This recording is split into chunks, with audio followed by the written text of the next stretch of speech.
اب ہم ذکر شروع کرتے ہیں آدم علیہ السلام کا۔ اللہ تعالیٰ فرماتے ہیں، اور میں نے جنوں اور انسانوں کو اپنی عبادت کے لیے پیدا کیا ہے۔ اللہ تعالیٰ نے ہمارے باپ کو کیوں پیدا فرمایا؟ ہمیں کیوں پیدا فرمایا؟ تاکہ ہم اس کی عبادت کریں، اگرچہ وہ عبادت کا محتاج نہیں، وہ تو بے نیاز ہے، البتہ ہم اس کے محتاج ہیں۔ اس کے اسماء بہترین اور حسین ہیں، وہ عالی شان صفات کا مالک ہے۔ اس نے اپنے ناموں کے آثار ظاہر کرنے کے لیے مخلوق کو پیدا فرمایا، رحمت کے آثار، قدرت کے آثار، جبر اور طاقت کے آثار اور حکمت کے آثار ظاہر کرنے کے لیے مخلوقات کو پیدا فرمایا، ورنہ وہ کسی چیز کا محتاج نہیں۔ آدم علیہ السلام کی تخلیق سے پہلے ہی اس بارے میں اللہ تعالیٰ کا فرشتوں سے مکالمہ ہوا۔ اللہ تعالیٰ نے فرمایا، اور جب تیرے رب نے فرشتوں سے کہا میں زمین میں ایک خلیفہ بنانے والا ہوں۔ خلیفہ سے مراد ہے نائب، اور یہ کہ اس کی نسل میں سے ہر ایک دوسرے کا خلیفہ ہوگا۔ جبکہ سیدنا ابو بکر صدیق رضی اللہ عنہ نبی اکرم صلی اللہ علیہ وسلم کے خلیفہ ہوئے، سو اللہ نے ایک خلیفہ بنانے کا ارادہ فرمایا جو زمین میں حکومت کرے اور اس کو آباد کرے۔ چنانچہ اللہ تعالیٰ نے فرمایا، اللہ تعالیٰ نے تمہیں زمین سے پیدا کیا اور اسی نے اس زمین میں تمہیں بسایا ہے۔ اللہ تعالیٰ کا ارادہ ہوا کہ زمین کو آباد کروائے، جبکہ جن اس قابل نہیں تھے، کیونکہ ان میں اس قدر عقل و دانش نہیں تھی کہ زمین کو پر رونق اور سرسبز و شاداب رکھ سکیں۔ علماء جنات کے بارے میں کہتے ہیں ان کا سب سے بڑا عقل مند جن انسانوں کے 10 سالہ بچے کے برابر عقل رکھتا ہے، اس لیے زمین کو آباد کرنے کی صلاحیت اللہ تعالیٰ نے انسان کو بخشی۔ اللہ نے انسان کو بہترین ڈھانچے اور حسین ترین شکل و صورت سے نوازا، پھر اپنی روح اس میں پھونکی۔ فرشتوں نے اس سے سوال کیا، ایسی مخلوق کو کیوں پیدا کرتا ہے جو زمین میں فساد کرے اور خون بہائے؟ اور ہم تیری تسبیح، حمد اور پاکیزگی بیان کرتے ہیں۔ اس کے جواب میں اللہ نے فرمایا، جو میں جانتا ہوں تم نہیں جانتے۔ دراصل فرشتوں نے کسی طرح معلوم کر لیا تھا کہ آدم کی اولاد زمین میں فساد کرے گی، خون ریزی کرے گی، لیکن انہوں نے یہ بات اعتراض کے طور پر نہیں کہی تھی، کیونکہ ایسا اعتراض تو گناہ ہے، اور فرشتے پلک جھپکنے کے برابر اللہ کی معصیت اور نافرمانی نہیں کرتے، بلکہ وہ تو نہایت معزز عبادت گزار ہیں، کسی بات میں اللہ پر پیش دستی اور سبقت نہیں کرتے، اور اس کے حکم پر عمل کرتے ہیں۔ اللہ کے حکم کی نافرمانی نہیں کرتے، بلکہ جو حکم دیا جائے بجا لاتے ہیں۔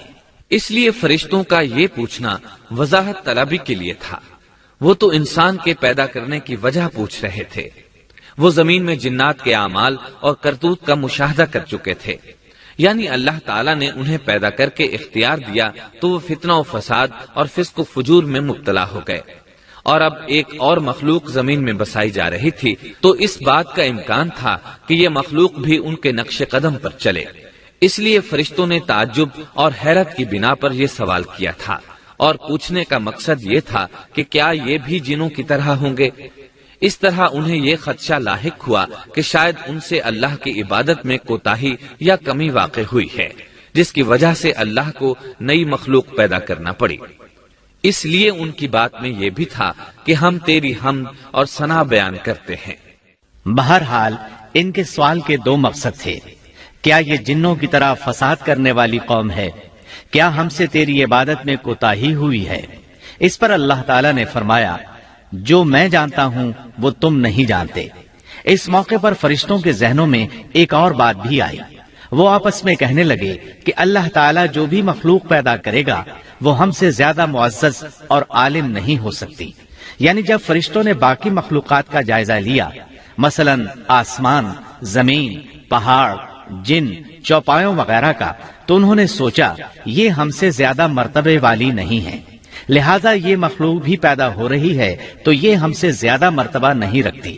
یہ ہمارا خاص مقام ہے کہ اللہ کی تسبیح میں مصروف ہیں، کفر سے محفوظ ہیں، ہر حکم بجا لاتے ہیں، اللہ کے تمام احکامات پورے کرتے ہیں، آسمان اور زمین میں اس کا حکم نافذ کرتے ہیں، اور اللہ کے نزدیک ہم سب سے زیادہ شرف والے ہیں۔ لہذا اگر یہ نئی مخلوق انسان بھی پیدا ہو جائے تو کیا ہوا، ہم سے زیادہ معزز اور علم والی تو نہیں ہوگی۔ بہرحال جب اللہ تعالیٰ نے آدم کو پیدا کیا تو زمین کی مٹی لانے کا حکم فرمایا، چنانچہ اللہ تعالیٰ کے پاس مٹی لائی گئی۔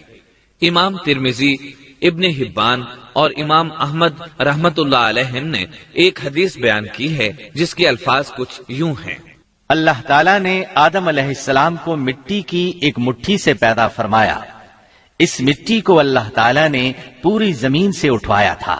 یہی وجہ ہے کہ آدم کی اولاد زمین کے لحاظ سے ہی ظہور پذیر ہوئی۔ بعض سرخ رنگ کے ہیں تو بعض سیاہ اور بعض سفید، اور کچھ اس کے درمیان میں ہیں۔ بعض نیک ہیں، بعض خبیث، اور کچھ پاکیزہ قسم کے ہیں۔ انسان کی تخلیق مٹی سے شروع ہوئی، اس مٹی کو پانی سے تر کیا گیا تو یہ طین بن گئی۔ اسی وجہ سے قرآن مجید کی بعض آیات میں تراب کا لفظ آیا ہے۔ تراب خشک مٹی کو کہتے ہیں، اور بعض آیات میں طین کا لفظ آیا ہے۔ طین تر اور بھیگی مٹی کو کہتے ہیں۔ اللہ تعالیٰ فرماتے ہیں خلقہ من تراب، یعنی آدم کو تراب سے پیدا کیا گیا۔ مٹی کی عام حالت کو تراب کہتے ہیں، اور فرمایا جب آپ کے رب نے فرشتوں سے کہا کہ میں مٹی سے بشر کو پیدا کرنے والا ہوں، جب اس مٹی کو پانی سے زیادہ بھگویا گیا تو وہ لیسدار ہونا شروع ہو گئی۔ اسی لیے اللہ تعالیٰ نے فرمایا ہم نے انسان کو لیسدار اور چپکنے والی مٹی سے پیدا کیا۔ پھر اللہ تعالیٰ نے اپنے مبارک ہاتھوں سے انسان کا ڈھانچہ تیار کیا۔ اللہ نے فرمایا خلقت بیدی، میں نے اپنے دونوں ہاتھوں سے پیدا کیا۔ اللہ تعالیٰ نے انسان کی خلقت فرشتوں کے سپرد نہ کی، بلکہ بذات خود اسے تخلیق کے مراحل سے گزارا اور اپنے ہاتھوں سے اس کی تصویر کشی کی۔ اللہ نے انسان کو پہلے ایک مورتی کی صورت میں ڈھالا، اس کے بعد ایک مقررہ مدت تک چھوڑے رکھا، یہاں تک کہ گیلی مٹی خشک ہو گئی اور اس کا رنگ سیاہ ہو گیا، بدبو آنے لگی، پھر وہ کھنکھناتی مٹی میں بدل گئی، اور آخرکار آگ پر پکی ہوئی مٹی یعنی فخار ٹھیکری کی صورت اختیار کر گئی، جس سے مٹکے وغیرہ تیار کیے جاتے ہیں۔ سیاہ مٹی کو ہما ان کہتے ہیں، اور بدبودار کو مسنون کہتے ہیں، اور کھنکھنا کر بولنے والی مٹی کو سلسال کہتے ہیں، اور ٹھیکری کی طرح کی مٹی کو الفخار کہتے ہیں۔ مختلف آیات میں یہ الفاظ وارد ہوئے ہیں۔ اور یقیناً ہم نے انسان کو کھنکھناتی خشک مٹی سے پیدا کیا جو کہ بدبودار اور سیاہ گارے سے خشک ہوئی تھی۔ اور فرمایا اللہ نے انسان کو کھنکھناتی مٹی سے پیدا کیا جو کہ ٹھیکری کی طرح تھی۔ ان تمام آیات کریمہ میں کوئی تناقض، تعارض اور اختلاف نہیں، اس لیے کہ ان مختلف آیات میں انسان کو اس کی تخلیق کے مختلف مراحل کی یاد دہانی کرائی گئی ہے۔ خلاصہ کلام یہ ہوا کہ تخلیق کے عمل کا پہلا مرحلہ تراب تھا، یعنی عام حالت والی خشک مٹی، پھر طین یعنی بھگوئی ہوئی مٹی، پھر لیسدار مٹی یعنی سلسال، پھر ٹھیکری کی طرح کی مٹی یعنی فخار، اور یہ کام جمعے کی آخری گھڑی میں کیا گیا۔ اور یہ دن اللہ کے لحاظ سے شمار ہونے والے دنوں میں سے ہمارے دنوں کی طرح نہ تھا، ہمارے اور اللہ کے دن مختلف ہیں۔ تخلیق آدم دراصل اللہ کا کرشمہ ہے، انسانوں کو ایک صورت عطا کی گئی۔ اس مرحلے کا تذکرہ بخاری اور مسند احمد کی ایک روایت میں ہے۔ اللہ نے آدم کو پیدا کیا اور ان کا قد 60 ہاتھ یا 60 میٹر لمبا تھا۔ تمام جنتی لوگ اس قد آدم کے ساتھ جنت میں داخل ہوں گے، اور اس وقت سے لے کر آج تک مخلوق کا قد کم ہوتا چلا آ رہا ہے۔ بعد والے لوگ گزشتہ زمانے کے لوگوں سے ہمیشہ چھوٹے قد کے ہوتے چلے آ رہے ہیں۔ بہرحال سب سے پہلے اور سب سے لمبے انسان آدم علیہ السلام تھے۔ امام احمد نے منفرد طور پر ایک روایت بیان کی ہے، اس میں رسول اکرم صلی اللہ علیہ وسلم نے آدم علیہ السلام کی لمبائی 60 ہاتھ یعنی 60 میٹر اور چوڑائی 7 ہاتھ بیان فرمائی ہے۔ سبحان اللہ! سیدنا آدم کس قدر ضخیم اور عظیم مخلوق تھے، صحیح مسلم اور مسند احمد کی روایت میں ہے، اللہ نے آدم کو پیدا کیا تو اسے اپنی منشا کے مطابق کچھ عرصہ ڈھانچے کی صورت میں چھوڑے رکھا۔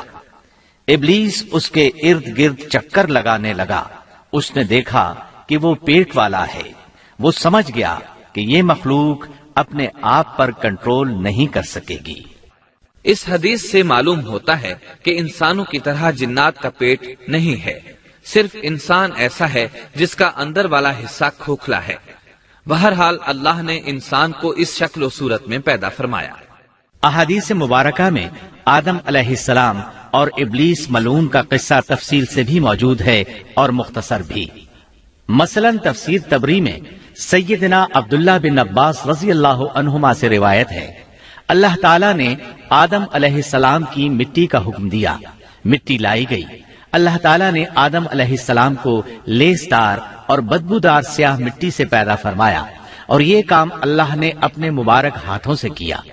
آدم 40 راتیں مجسمے کی صورت میں پڑے رہے، جسم موجود تھا لیکن روح نہیں تھی۔ ابلیس آتا، اس ڈھانچے کو ٹھوکر لگاتا تو جسم سے ایسی آواز نکلتی جیسے خالی مٹکے پر ہاتھ مارنے سے نکلتی ہے۔